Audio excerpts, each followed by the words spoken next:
बिस्मिल्लाहिर्रहमानिर्रहीम। हज़रत बाबा जी साईं सरदार रहमतुल्लाह अलैह का इतलाम ही जोड़ा दोस्तों की नज़र कर रहे हैं।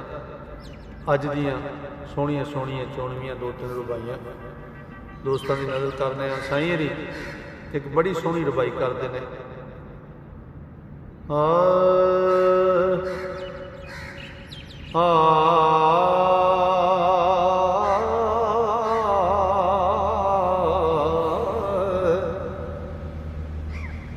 उड पंछिया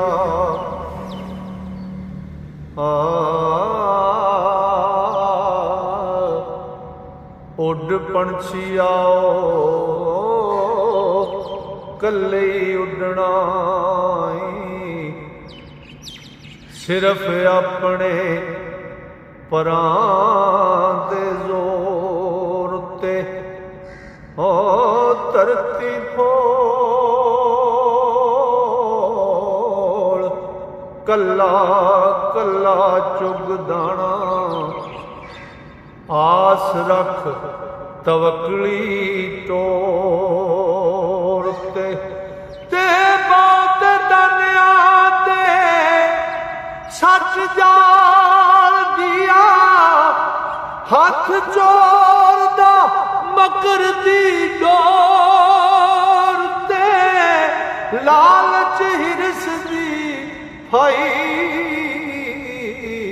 सरदार साइयां ते फसना आप शिकवा किसे और ते लालच हिरस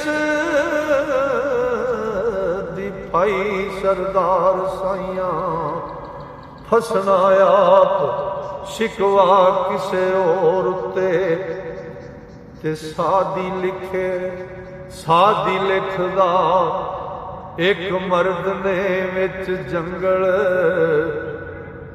एक बघियाड़ तो भेड़ छड़ा लिया।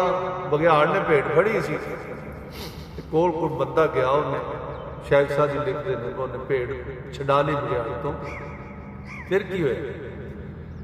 सादी लिखदा एक मर्द ने विच जंगल एक बघियाड़ तो भेड़ छड़ा ली। भेड़ शुक्र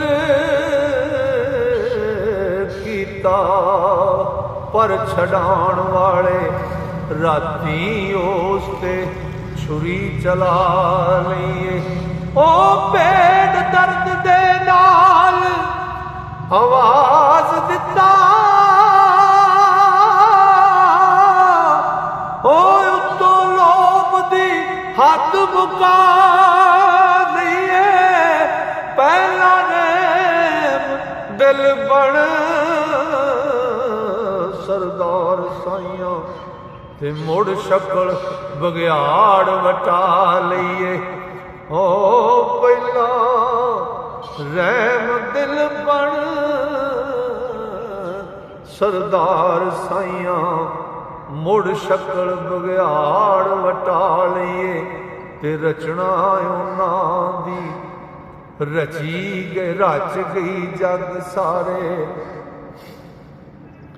रचना उन्हां दी रच गई जग सारे।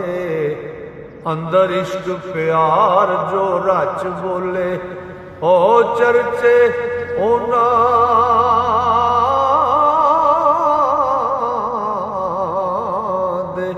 सदा जहान अंदर तेगा बरछियां हेठ जो सच बोले। ते रख रखिया लबां ते यार दा जिक्र जारी। ओ पख दे कोलियां दे हेठ बच बोले। ओ जिंदा दी गल सरदार साइयां जेड़े साईं दे बुए दे सच बोले। ओ रखिया रखिया रखिया लबां ते यार दा जिक्र जारी ते भख दे कोलियां दे हे बैठ मच बोले ओ जिंदा ना दी गल सरदार साइयां जेड़े साईं दे बूए ते नच बोले। लो जी अज का एक कलाम इंशाअल्लाह रब सोने ने फजल किया ते सावां यारी की ते इस तो अगलियां रुबाइयां लैके कल में फिर दोस्तों की खिदमत हाज़र होवांगे। तां तक वास्ते अल्लाह सोने दे वाले रब सोना तुहानूं मेरे सारे मुहब्बत नाल सुनने वालियां अपने फजल नाल अपनियां रहमतां नाल ते अपनियां वड्डियां मेहरां नाल रखे। अस्सलाम वालेकुम।